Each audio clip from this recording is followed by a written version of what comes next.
Seamus Heaney, in case you don't have known, came to prominence in the early 1970s, the same time as the Troubles began in Northern Ireland, a period of intense sectarian violence. In his 1995 Nobel Prize speech, he credits poetry as the thing that saved his sense of humanity, crediting poetry by Seamus Heaney. The American poet, Archibald MacLeish, affirmed that a poem should be equal to, not true, a defiant affirmation of poetry's ability to tell the truth, but to tell it slant.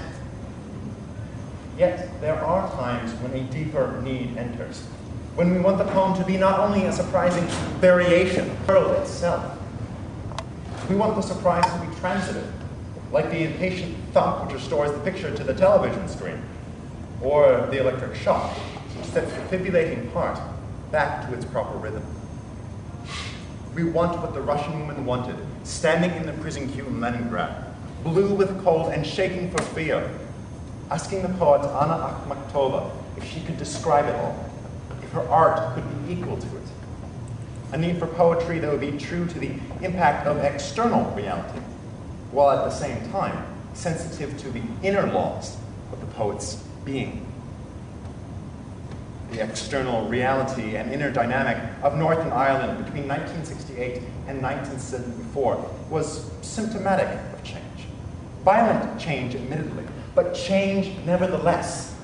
And for the minority living there, it had been a change long overdue. And yet, this citizen's perception was also at one with recognizing that the very means by which the IRA was pursuing change was destructive of the trust upon which these new possibilities would have to be based. One of the most harrowing moments in the whole history of Northern Ireland came one January evening, 1976, when a minivan full of workers was stopped by a group of armed and masked men, and the occupants of the van ordered to line up at the side of the road. Then one of these masked executioners said to them, "Any Catholics among you, step out here." As it so happened, this particular group, with one exception, was all Protestants. So the presumption must have been that these were Protestant paramilitaries about to carry out a tit-for-tat sectarian killing of the Catholic as the odd man out, the one who would have been presumed to be in sympathy with the IRA and all of its actions. It must have been a terrible moment for him, caught between dread and at the same time witness. But he made a motion to step forward. Then, the story goes, in the relative cover of the evening darkness, and in the split second of decision, he felt the hand of the Protestant worker next to him take his hand and squeeze it, in a signal that meant, "No, don't move. We'll not betray you. No one need know what faith or party you belong to." It was all in vain, however, for the man stepped out of the line. But instead of finding a gun against his temple, he was thrown backward and away as the gunmen opened fire on those remaining in the line. These were not Protestant paramilitaries, but members, presumably, of the provisional IRA. It is difficult at times to repress the thought that history is as about instructive as an abattoir, that peace is merely the desolation left behind after the decisive operations of merciless power. I remember shocking myself, for example, at the thought I had about a friend in prison on suspicion of being involved in political murder. I remember thinking that even if he was guilty, he might still be helping the future to be born, breaking oppressive molds and liberating new potential in the only way it worked. That is to say, the violent way, which became, by extension, the right way. It was like a moment of exposure to interstellar cold, a reminder of the scary element, both inner and outer, in which we human beings must envision and conduct our lives. But it was only a moment. The birth of the future must surely lie in the contraction which that terrified Catholic worker felt when another hand gripped his hand, not in the gunfire that followed, so absolute, so desolate. the credit of poetry in our century, there must surely be entered into any record Yeats's two great sequences of poems, 1909 and Meditations in Time of Civil War, the latter of which contains the famous lyric about the bird's nest in his window, the starlings, or stare as he calls them. Bees build in the crevices of loosening masonry, and there the mother bird brings grubs, flies. My wall is loose. Honeybees, come build in the empty house and stare. We are closed in, and the key is turned on our uncertainty.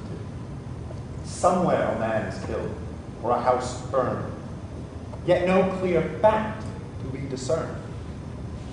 Come build in the empty house of the stair. Barricade of stone or of wood. Some 14 days of civil war. Last night they trundled down the road, that dead young soldier in his blood. Come build in the empty house and stare. We have fed the heart on fantasies. The heart's grown brutal from the fair. More substance in our enmities than in our loves. Come build in the empty house and stare. I've heard this poem repeated often in Ireland over the past 25 years. And no wonder, for it is both as tender-hearted towards life and as tough-minded about what happens in and to life as anything in Homer. It knows that the massacre will happen at the roadside, that the workers are going to be lined up and shot down. But it also credits as an actuality the squeeze of the hand, the reality of sympathy and protectiveness between living creatures. It satisfies that completely contradictory need which our consciousness experiences in times of extreme crisis. The need, on the one hand, for a truth-telling that will be hard and retributive, and the need, on the other, for the mind not to harden itself to the point where it rejects its own yearnings for sweetness and for trust. It is proof that poetry can be both equal to and true. An example of that completely adequate poetry, which the Russian woman wanted from Anna Akhmatova. And yet, there is another kind of adequacy, an adequacy that has much to do with the buoyancy generated by the tone and the rhyme and the cadence and the stanza, as much as it has to do with the poem's concerns, or in fact, the poet's truthfulness. As a poet, I am straining towards a strain, seeking the stability conferred by a musically satisfying order of sounds. And I seek this in the poetry that I read. And I find it, for example, in that refrain of Yeats's, "Come build in the empty house, stare," with its tone of supplication, its pivots of strength in the words build and house, and its notes of dissolution in the word empty. Poetic form is both the ship and the anchor, the buoyancy and the steadying. And it is by such means that Yeats's work does what the necessary poetry always does.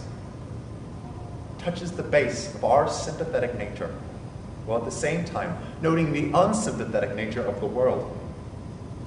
It reminds that vulnerable part of our consciousness that it is right, in spite of the evidence of wrongness all around it, that we are hunters or gatherers of values, and that our very distresses and our solitudes are credible, insofar as that they too are a pledge that we are human.